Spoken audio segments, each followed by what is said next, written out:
Okay, good afternoon, everyone. Hello, hello, hello. Sorry about the technical difficulties. I think we got it all sorted out now. Well, welcome to TC. My name's Ryan McShaney. I'm a director of product marketing at Tableau. And what that means is I spend a lot of my time working on how we bring new innovations, new features to market. So what's our positioning? How do we talk about it with customers? And today, I'm really excited to talk about what we've done over the past year. And you got a sense of that, I think, in the morning keynote, a lot of the things that Adam said, a lot of things that Francois said about just our pace of innovation at Tableau. So we're going to try and unpack that a bit more. We'll talk a little bit about our development philosophy, and then we're going to get right into new capabilities and how you can leverage them in your organization. So with that, let's dive into our development philosophy. And there's a few kind of guiding principles that we use internally at Tableau as we think about how we build the products we build. First off, we believe that people who know the data should ask questions. This is really at the heart of Tableau and our founding, is making our software and services really approachable for people that, again, they know the data, they know the business context to it, and they need tools and capabilities to harness it. The second philosophy is that software should be designed for deeper thinking. This is actually in conflict in a way with that first philosophy. But the idea behind this is that, hey, it's not just about this kind of surface level viz. You should be able to continue to go deeper and deeper and deeper so you can really understand and get to the heart of the issue that you're trying to solve. And third, that analytics at scale can drive change.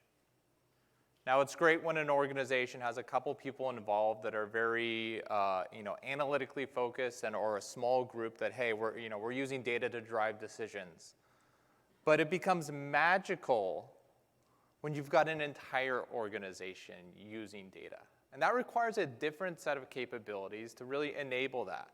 And so we think about all three of those things, that ease of use, that depth, and scale, as we bring new capabilities to market.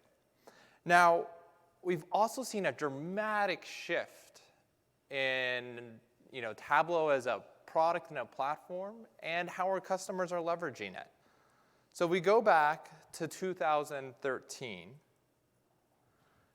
The world was a bit simpler. Again, our user base was primarily analysts. Our deployments were very much departmental. The data that customers were connecting to was, for the most part, a lot of centralized data warehouses. We didn't have a really strong API story at the time. Our platform, again, from a deployment perspective, was very much on-premises and desktop-centric. And the use cases and the customer stories that you would hear were very much centered around visual analytics. So we fast forward to where we are today, and the story looks a bit different. Our user base is very broad. We see all types of users using Tableau. The deployments are enterprise-wide, and again, we saw a few examples in the keynote this morning, and hopefully you've had a chance to hear about other customers about how they're bringing Tableau to their entire organizations in some of the customer sessions today. Our data connectivity story is very different now. We can connect to any data. We really have a lot of capabilities to help you structure it in a way that makes analytics really easy and natural. We've got a robust set of APIs for, again, automation as well as integration with other tools. Our platform is built for the cloud. It's built for hybrid environments. And with a lot of rich functionality right in the browser. The prep builder in the browser is a great example of that. And then finally, the use cases, they're so varied. And for me personally, that's one of the best things and most exciting things to hear from customers is just all the different ways they're applying Tableau. So to get to that, from where we were to where we are today, It's meant a lot of innovation on our part and a lot of building. And if you look over time, our pace of innovation has just been increasing every single year. So here's a quick snapshot of some of the capabilities and some of the releases that we've put out in the past couple of years. And you can see, especially as we get to 2017, 2018, 2019, quarter after quarter delivering new capabilities. And as Francois mentioned, since TC18, we've delivered over 200 new capabilities and features across 5 different releases. And so one question I get a lot is, hey, I know you guys are innovating, I know you guys are releasing a ton of stuff. What are the highlights? What should I really be thinking about? What should I be focusing on so I can go back to my organization and really leverage the big differentiators? And so that's what we're really going to talk about today. And there's a couple areas that are kind of our centers of gravity in terms of where we've been putting a lot of development time in the last year. And again, this is going to feel very familiar to the keynote this morning. But we continue to invest in self-service analytics. You know, this is the heart, bread, soul of Tableau, and we will always be helping enable new use cases, both to help Tableau be more powerful from an analytical perspective, but also addressing kind of more traditional use cases as well. Some of those cases where Tableau, you can use it to do something, but it's been a bit challenging. So we're really listening to customers, trying to address that. You're going to see a lot more of those analytical use cases and some of that new analytical functionality on Devs on Stage tomorrow. Second, we're investing a ton of AI across the platform, you know, in terms of opportunities to leapfrog and really help superpower analytics. We think the techniques in the broader AI space is an incredible opportunity and one we're really leaning into. And we'll show how that comes across in a couple different experiences. And third, self-service data management. Now this is just so fundamental to having a successful self-service analytics organization.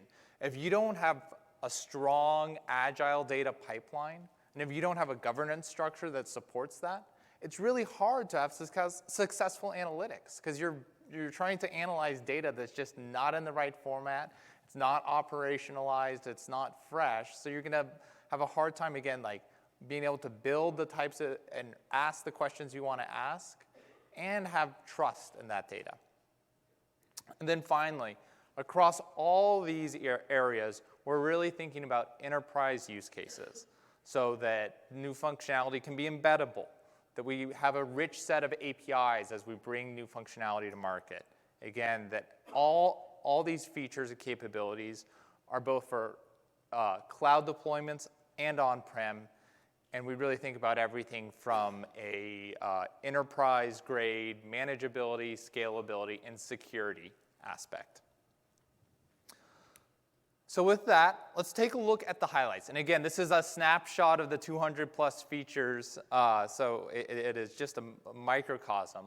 But we'll first take a look and go explore self-service analytics. So we're going to take a look at actions, both set and parameter actions, and some of the use cases there.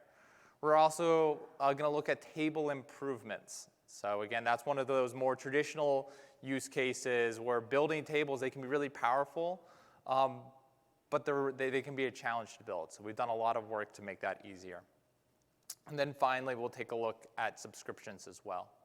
In the AI space, we'll dive a bit deeper than we did this morning into ask data, explain data, and recommendations. Within data management, we're going to talk about Tableau Prep Builder and the advancements we've been making with that particular application really over the past 2 years. In addition, we'll talk about really the relationship and the integration between Conductor and Tableau Catalog. And then finally, in the enterprise space, we'll take a look at encryption at rest, Webhooks, which we released just over a week ago, and as well as the new server management capabilities. So within the self-service analytics space, one of the most exciting areas has been what we've done with actions. So both set actions and parameter actions have enabled a new level of kind of interactivity as you're creating dashboard for others. The idea is really simple. It's that you can control a set or a parameter based on mouse selection, but the use cases are really dynamic. And so instead of talking about the use cases, let's take a look at some of these use cases.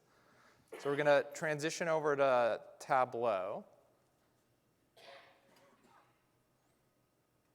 And we'll start with a few set actions use cases. And again, this was originally released in, at the end of last year after conference. And here we've got a really simple viz. So we've got sales by customer, and then you get to see average sales over time. And the set action is enabled here. So when I select a group to put them in a set, we can see what the average sales are for both the group in the set and the group out of the set. And so again, this is kind of opening up the beauty and flexibility of sets for someone that is consuming a dashboard. So that's a pretty simple use case. We'll take another look. This is looking at average profit and discount.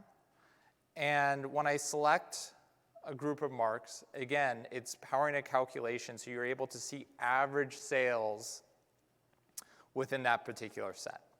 Now, a more complicated use case that we see is market basket analysis. So, hey, let's see, by these individual products, what else are people buying?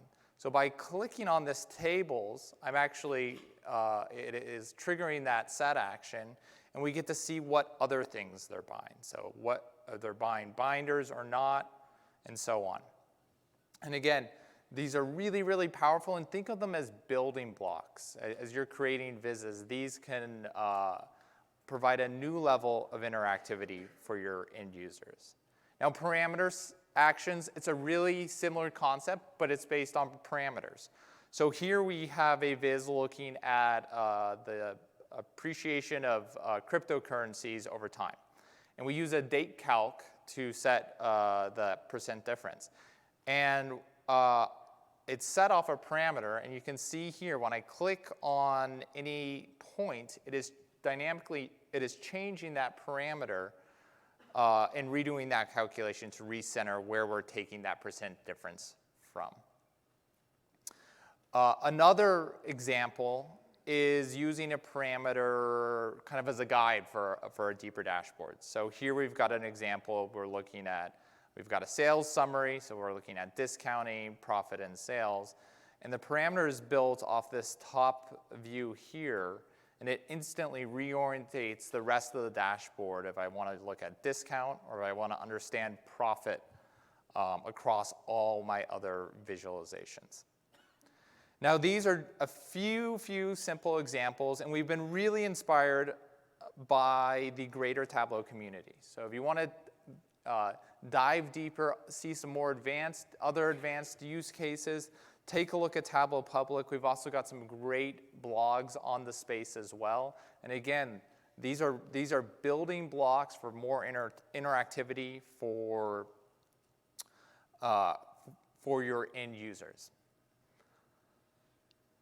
So another area that we've really been investing on is making sure that Tableau is just as easy for more traditional reporting use cases. And a lot of times we see customers needing to use tables. Now, they're not as sexy as some of the things we can do with set actions and parameter actions and some of the viz types like maps, but they're really, really important in terms of the fundamental building blocks for analysis.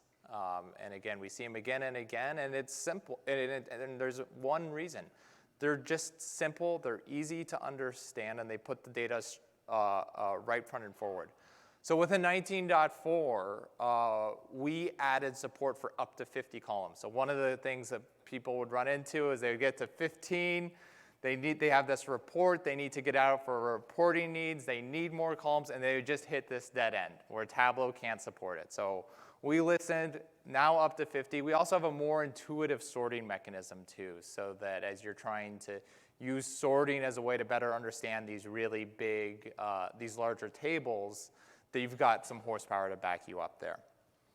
Now what's exciting is when you think about this capability in conjunction with what we've been doing with subscriptions and exports. So this year, again, we know there's lots of use cases where customers want the goodness of Tableau, but they need to deliver it through an email report, or they need it in a PowerPoint, some other form than just like the web browser view. So we enabled just that. So there's two areas that we've been focusing on. One is on the subscription side. So we enabled PDF subscriptions, new in 19.4, and so that makes it possible for you to send PDF reports out to groups within your organization, and really enabling some of those more classical bursting use cases, especially when you use that in conjunction with user filters. In addition, we've also added support for export to PowerPoint. So you don't need to take screenshots anymore. You can simply press export to PowerPoint. You get a PowerPoint with each of the sheets in there. You can also do stories to PowerPoint. And then the great thing is within that PowerPoint, it will actually link you back to the viz. So you're in a presentation, you're looking at something, and someone does have that deeper question, hey, I do want to see this with a different filter. One click, and you can go back to your viz. So those are just a few of the highlights from a self-service analytics perspective. Again, you can think about one area being much more in that, hey, enabling more interactivity. And the second area around tables and subscriptions and exports, really addressing a lot of those more traditional use cases. So let's turn our attention to AI and what we're doing there. And I'm actually going to start with a kind of a geeky diagram.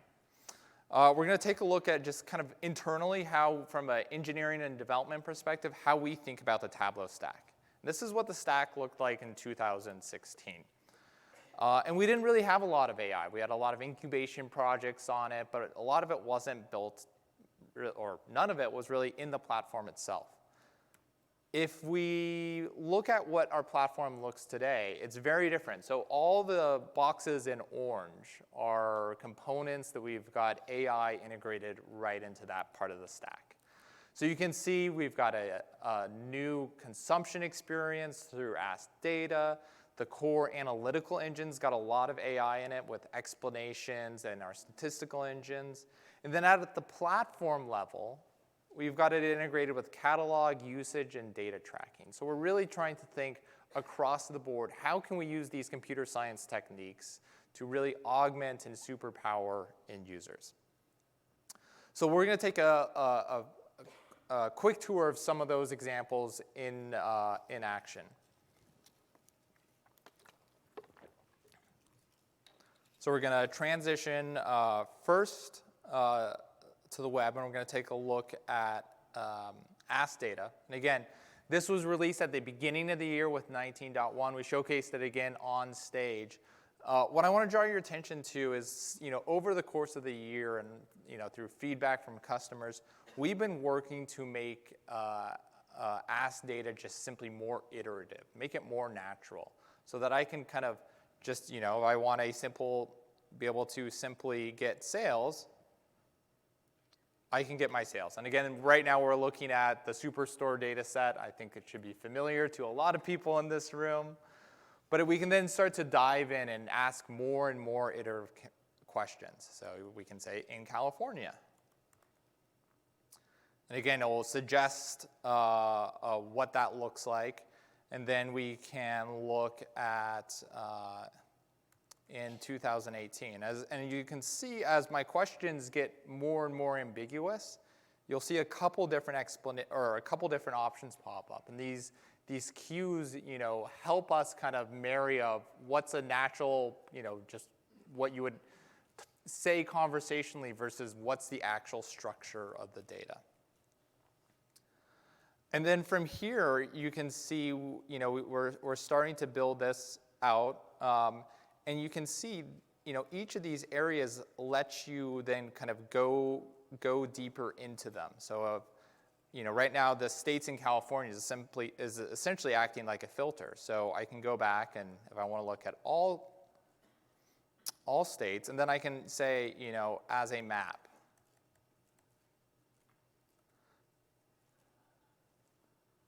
Control my viz type. And what I love about this is it starts to really feel like some of the essence of the Tableau authoring experience of like, hey, there's no dead end. I can just keep on tweaking and trying different things, using different modalities to kind of like circle around to the area or the answer that I'm trying to get to. It doesn't feel like this one-way train where I ask a question, and they had not the right result. Let me start over. And for organizations, this is an incredible on-ramp to analytics. We talk about helping more and more people use data. We know there's a big ramp, for someone that's using desktop for the first time to get to understand that authoring experience. So this can be a bridge. If an individual's, interacting and asking a lot and using dashboards a lot, and they're wanting to take that next step, wanting to go a bit deeper, our investments in Ask Data really help you kind of along that journey. I also personally use it all the time for just ad hoc analysis of like, hey, I'm in a meeting, I really actually want to know what this data point looks like, and I'll just quickly open up Ask Data, point it to the data sources I use, and it's amazing how quickly I can get an answer. And I use Tableau Desktop all the time, but just in terms of just speed for that simple iterative answer, it's great. So the other kind of big area we've invested in this year has been around explain data. So helping an organization or helping you get deeper and understand the why behind your data. And what I love about explain data is it helps you when you've got a simple viz, you're trying to understand an outlier or an unexpected value, and you've got a ton of different dimensions and measures to go test. So what ends up happening, and I've fallen victim to this myself, is you will test, and it is a very manual effort when you've got a big data set like this, and the first plausible answer that you arrive at is often where you end. So there's a lot of confirmation bias that's inherent in analytics today. And it's also very error prone. If you're really trying to test all these different things, that can be really hard. But this kind of, this sort of task, it's perfectly suited for a computer algorithm. So here we've got a map of boroughs in the city of London, and we're looking at average duration of home ownership. And so we can see we've got this one clear outlier, and I can click on it and use explain data. And right now in the background, explain data is analyzing that entire data set for me. So while I just had a few things that constructed that view itself, it looked across the entire data set, and it delivered a couple different explanations. And this is a really unique part of explain data. There's a lot of solutions out there that try and be this magic 8-ball and say like, hey, here's your answer to your business problem. At the end of the day, this is all powered by statistics. And statistics are, it's mathematical models and confidence levels. And so for our approach, we really think about, hey, if there's a couple answers out there that we think are statistically relevant, we're actually going to surface them all. And then we're going to let the individual use their domain expertise. Again, back to the idea that like people that know the data should be asking the questions. We should be marrying AI with that intrinsic knowledge that people build over years and years of experience to really get at the heart of the problem and not just rely simply on a statistical engine. So you can see a couple different explanations. One that's particularly interesting is, it looks like within this borough, there is a big outlier in terms of population that's retired. So we can close explain data, and now we actually have that exact same explanation as a viz. And you can see here within those selected marks, a very small percent of the population is retired. And since this is a fully interactive viz, I can just replace that with median age if I want, and I can again see, kind of this hunch is confirmed that this particular borough skews very to younger age groups, which might be indicative to that home ownership question. Now, in addition to these two capabilities, we also in 19.4 released view recommendations. So these are, Netflix-style recommendations directly within your server environment, so you can find visualizations based on what others are doing. It's actually a ton of fun to play with. You're probably not surprised, at Tableau, we've got a really, really big Tableau server environment. It's been around a long time, and we have a lot of content on there. And since we upgraded to 19.4 internally, we've got and have view recommendations. I've been finding all sorts of nuggets of some of my coworkers' vizzes that I had no idea they authored that have been really helpful in terms of some of the business questions I'm trying to answer. So now let's turn to our third area, data management. And before we get into the capabilities themselves, I want to spend just a moment talking about our approach to data management. And again, this is going to echo a lot of what was talked about this morning, but I want to go into a bit more detail. First, we really believe data management is about IT and the business, and using a common kind of framework, but surfacing experiences that helps IT and also helps the end user. And that dual approach is really, really important. And you'll see that especially in the way that we've developed Catalog. Second, this shouldn't be a huge surprise, we are all doing this in the service of analytics. Whenever we're making decisions from a product strategy perspective, it's to help the analytical experience. That is our center of gravity. That is where we're investing in. And it really comes across when you think about how some of these capabilities really light up the analytical experience. Again, third is also the power of the visual. And you'll see this more on the prep side. We believe there's a really close relationship between data prep and analytics. And so we've actually taken a lot of the best practices that we built into Tableau Desktop and brought them to prep. So you'll notice, like when you play with prep, it's visual, it's direct. As you make an action, you see that output right away. There's no pauses, there's no dialogues of hit run, then see the result. We want to make that same visual experience. And then finally, it's important as we're in this space, thinking about choice and flexibility. So especially through our APIs that we've lit up with data management, ensuring that organizations can leverage data management with all the other tools and systems that are in their organization. So I'm going to talk just a little bit about Prep Builder, and then we'll actually do a lot more from a demo perspective on Conductor and Catalog. Prep Builder's something we launched almost 2 years ago, and we've actually been adding new capabilities every single month. So we're on a really, really fast release cadence, and we've added a ton of new things there. There's two in the past year that have just helped unlock new use cases for me personally as a consumer of Tableau. One, we've added support for R and Python. So again, this was shown a bit on stage, but it allows for new data enrichment scenarios. So you can think about Prep not only as a tool for combining and cleaning data, but through R and Python, you can also enrich that data. So if you want to do a sentiment analysis and add that into that final data set, you're able to do that through R and Python. The other area is with the ability to connect to published data sources.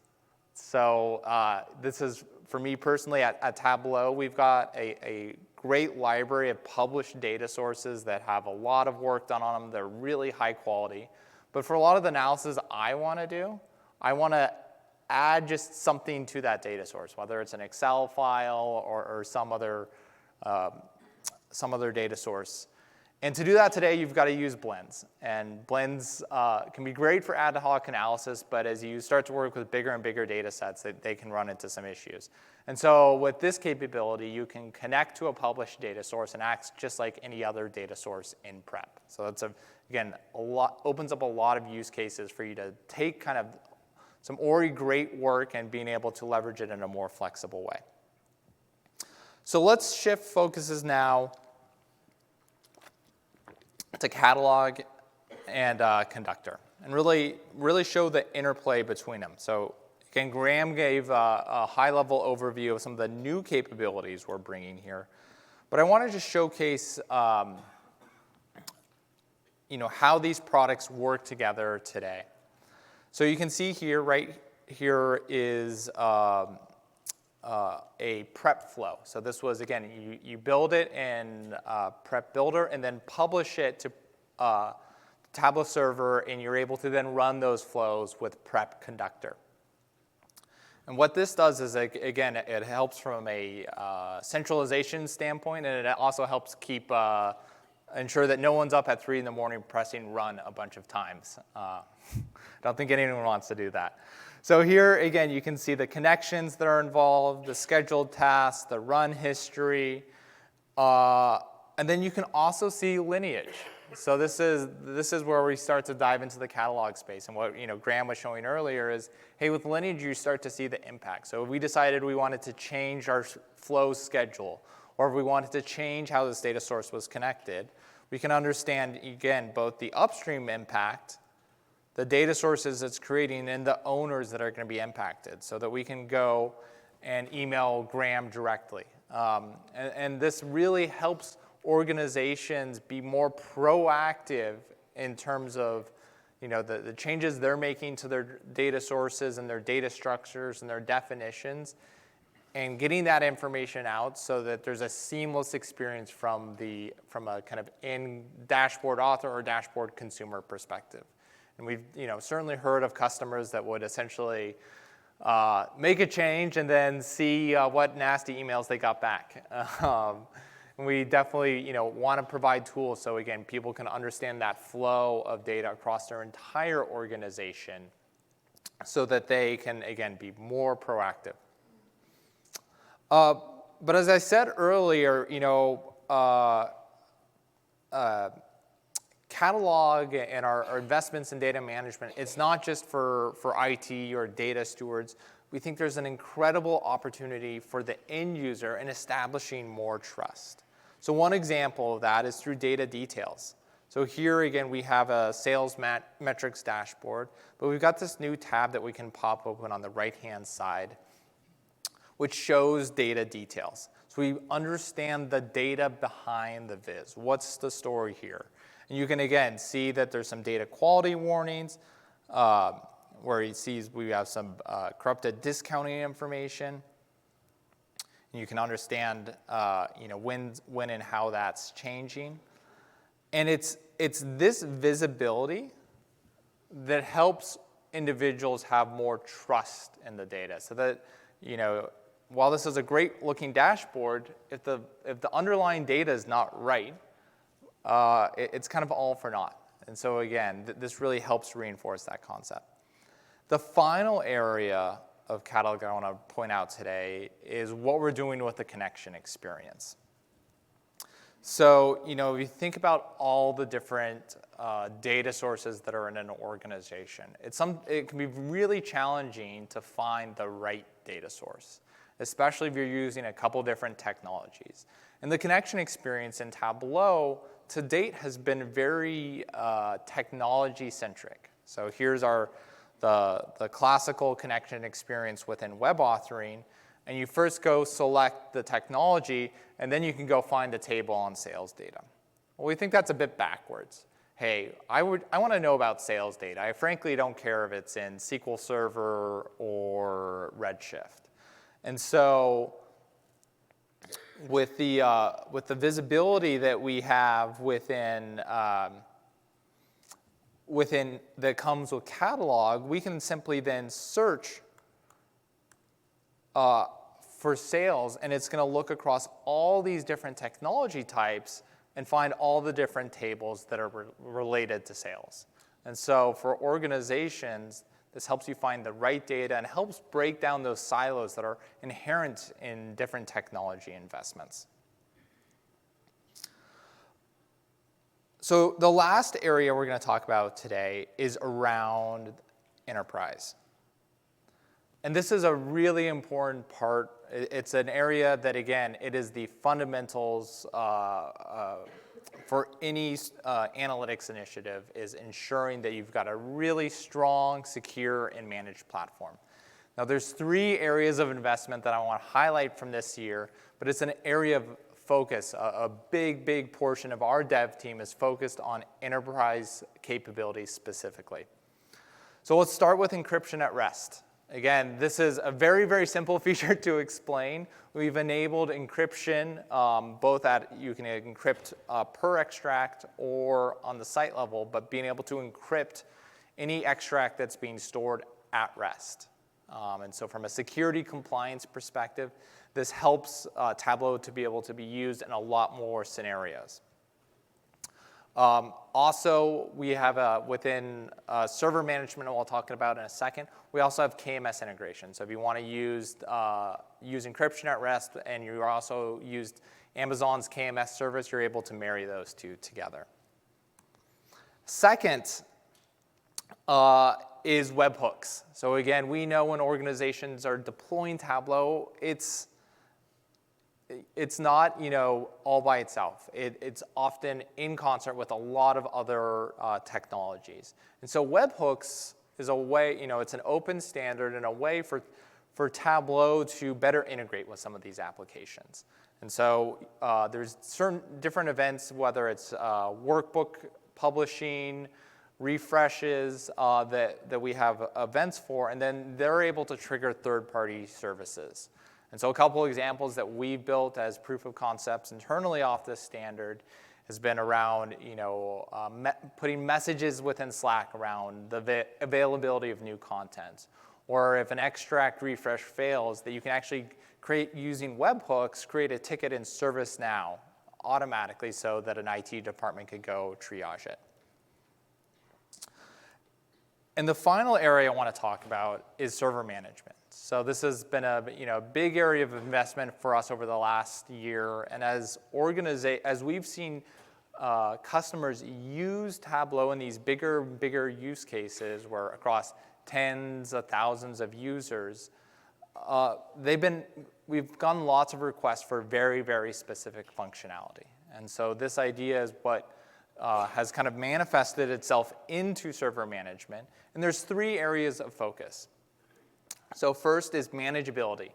So within this, we've offered a new Tableau resource monitoring tool, so you can see everything in your Tableau server, from VizQL sessions down to how Tableau server is using the underlying hardware. We also included a content migration tool, so you can move content programmatically across sites or across servers. And you're going to see both of these in a bit more detail tomorrow in Devs on Stage. Additionally, we're doing a lot to enable even more scalability of Tableau server. And we're actually taking some of our learnings from Tableau Online, our hosted service, and creating similar functionality right in Tableau server. So an example of this is RDS Postgres support. So within Tableau server, we run a Postgres repository, and that's where all the metadata within server lives. And so you're actually able to output that to Amazon's RDS service for enhanced flexibility and scalability. We're also enabling background or host roles. So again, this allows you gives you more customization in terms of what your topology looks like. And then the final area is around security. And I mentioned this earlier. So within 19.4 or 19.3, we included encryption at rest. And with the server management, you're also able to add that integration with Amazon's KMS service. So again, you can have that connection point. So again, here's just a few of the highlights. There's dozens and dozens of other features. We're doing incredible stuff, with mapping, with calculations, and the analytical space. We're also doing a lot more with collaboration, and again, how to enable more, data-driven cultures. And you'll see a lot of that highlighted tomorrow in Devs on Stage.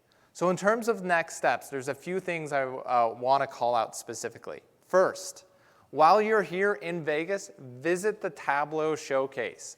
So this is actually, it is staffed by the people that built the features. And so everything there that I talked about today, plus a lot more, is in the showcase. And you can really, if there's a particular area you want to dive in deep, you can go there, learn more, and really ask, hey, why'd you build it this way? And did you just, think about this? It's a great way to have that one-on-one connection and go really deep. Second, join our beta program. Visit tableau.com/new features. This is our central web page where we highlight all the new capabilities that are coming to market.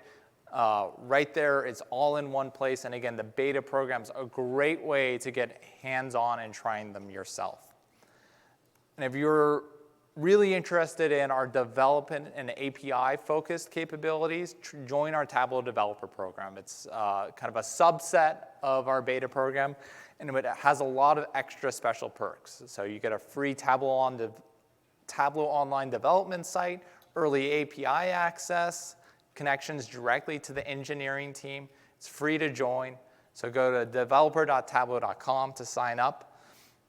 And then finally, a lot of the capabilities that we showed here today are going to be in prime time in just over 30 minutes with Iron Viz. So you can see them for yourself right there. So with that, I want to thank everyone for your time and have a great TC.